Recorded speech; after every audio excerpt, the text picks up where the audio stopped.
ثم إنكم أيها الضالون المكذبون لآكلون من شجر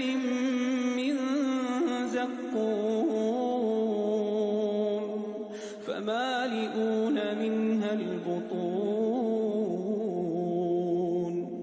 فشاربون عليه من الحميم